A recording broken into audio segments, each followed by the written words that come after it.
La corruption coûte plus de 74 000 milliards de francs CFA par an à l'Afrique, ce qui plombe 25% de son PIB chaque année, selon des spécialistes des systèmes de management anticorruption réunis lors d'une conférence. En Côte d'Ivoire, de 2011 à 2021, 238 dossiers de corruption ont été enregistrés. Pour venir à bout de ce fléau, l'organisation Mafubo de la société civile donne quelques pistes de solutions. Aujourd'hui, nous devons l'accompagner dans la lutte contre la corruption. Parce que nous, en tant que société civile qui accompagnons les femmes et les enfants, si aujourd'hui une femme est bien formée, bien éduquée, c'est toute la société qui gagne. On a décidé de faire chemin ensemble en vue de pouvoir permettre à toute l'Afrique de gagner, de faire des économies à travers la lutte contre la corruption. Ce qu'il faut faire, c'est se donner des outils. Puis, 160 pays ont créé et coécrit et travaillé à la création d'une norme qui s'appelle la norme ISO 37001 pour prévenir, détecter la corruption. Et c'est sur ces bases-là que l'ensemble des pays se doivent de travailler. Il y a beaucoup de volonté de faire face à la corruption. Je l'ai senti un peu partout. Ici, en Côte d'Ivoire, le président, le premier ministre, l'ensemble des ministres que j'ai rencontrés m'ont tous démontré qu'ils veulent faire un changement dans la société. Mais il y a des outils et ils peuvent utiliser ces outils-là. Mais deux sujets extrêmement importants, la communication, la formation. Il faut savoir communiquer sur ce sujet, il ne faut pas avoir peur de parler de ces sujets-là, puis il faut savoir former les gens pour qu'ils comprennent pourquoi ils font les choses. Alors autant dans des employés de l'État que des employés dans les sociétés privées doivent être nourris des outils, doivent être nourris de comment ils doivent penser, comment voir les choses. Ces échanges ont suscité le satisfecit des participants qui ont été outillés pour lutter contre la corruption. Le conférencier nous a beaucoup appris, il nous a longuement entretenu sur ce fait. Il faut que la corruption diminue à tous les niveaux. Il faut que les ONG, les associations organisent des séminaires, des ateliers de formation pour faire comprendre que la corruption est un danger pour la société. Et que si la corruption diminue, tout le monde peut en bénéficier. Créée en 2015, l'organisation de la société civile ivoirienne Mafubo mène la lutte contre la corruption, milite en faveur de l'égalité des sexes, de la bonne gouvernance et la promotion de la paix.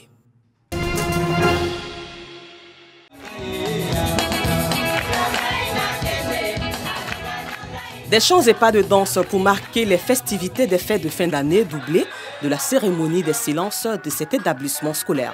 En cette fin d'année académique, l'agenda affiche la distinction des meilleurs élèves de la maternelle au collège, une journée des silences après 9 mois d'abnégation et d'assiduité au travail.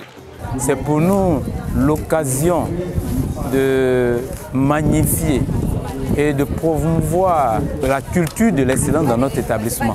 Représentant ici le parrain, le directeur du Trésor public, à cette journée des silences, Anno Théodore n'a pas manqué de prodiguer de sages conseils aux majors des promotions. Ces derniers ont exprimé leur joie. Vivez alors sans cesse cela. Travaillez, travaillez, travaillez, fouillez, pêchez à l'image de la femme de La Fontaine. J'encourage franchement mes amis à mieux faire que moi, parce que c'est vraiment un sentiment énorme que je ressens actuellement. Passation de flambeau entre entrants et sortants des fins de cycle ont meublé cette journée. Le collège moderne La Pérouse, établissement créé par un collectif d'enseignants issus du système scolaire public, reçoit aussi les affectés de l'État. Il comprend la maternelle, le primaire et le secondaire. La culture de l'excellence est le slogan de cet établissement scolaire qui existe depuis 2010.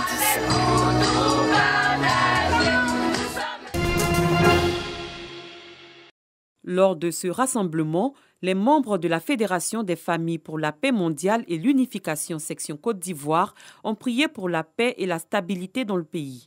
En communion avec le frère de la Corée du Sud, les membres de la Fédération des familles ont demandé aux ancêtres de veiller sur le monde en faisant taire les guerres, mais en particulier pour une paix durable en Côte d'Ivoire. Nous ne devons pas oublier nos ancêtres parce que c'est vrai qu'ils ne sont pas physiquement avec nous, mais ils sont là et ils sont là aussi pour nous aider si on leur demande. C'est une cérémonie de prière et en même temps une cérémonie où nous invitons nos ancêtres qui nous ont déjà précédés dans le monde spirituel à veiller sur la nation, à prendre soin de la nation, pour que la nation soit toujours en paix et que la nation soit stable. Pour les familles présentes à cette rencontre, la paix doit tout d'abord commencer dans les foyers et doit faire partie de notre quotidien.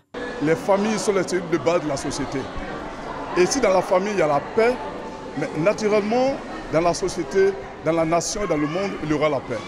Chacun d'entre nous est issu d'une famille. Donc la famille est l'élément fondamental, c'est la cellule la plus importante. La Fédération des familles pour la paix mondiale et l'unification a été fondée en 1954 en Corée du Sud par le docteur San Myung-moon et son épouse, le docteur Ak Jae-moon. Jimma, Éthiopie, les élections les plus démocratiques que le pays ait jamais connues. Voilà ce que promet le Premier ministre Abiy Ahmed aux 37 millions d'Éthiopiens appelés aux urnes lundi pour les élections législatives, dont son parti de la prospérité est le grand favori. Notre problème n'est pas de protéger l'unité de l'Éthiopie,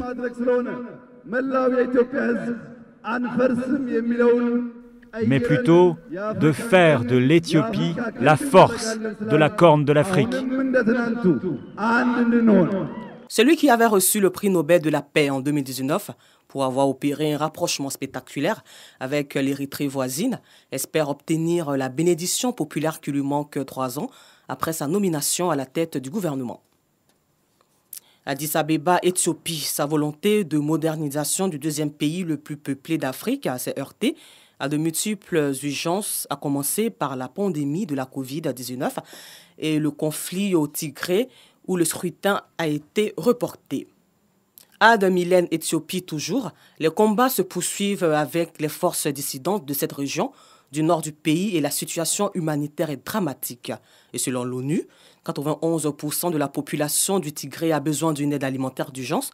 En première ligne, les enfants. Sans accès humanitaire pour augmenter notre aide, quelques 30 000 enfants, souffrant d'une sévère malnutrition dans ces zones extrêmement peu accessibles, courent un grand risque de mourir. À Taï, Éthiopie, la famine qui sévit au Tigré menace de gagner d'autres régions, notamment celle de l'Amara, où le scrutin ne pourra pas se tenir partout en raison de l'insécurité. Les violences ethniques se sont aggravées ces dernières années dans l'ensemble des pays. Et c'est le cas ici entre population Oromo et Amara. Certains y voient la conséquence de la volonté du Premier ministre d'assouplir le régime autoritaire en place avant lui. Il y a eu du laxisme après l'arrivée au pouvoir d'Abiy Ahmed, au nom de l'ouverture à la démocratie. Une ouverture pourtant bien trop timide au goût des États-Unis qui se disent très préoccupés par les arrestations d'opposants comme celle du leader du parti Balderas. Pas facile donc pour l'opposition de faire entendre sa voix dans une campagne où le parti du Premier ministre aurait été omniprésent.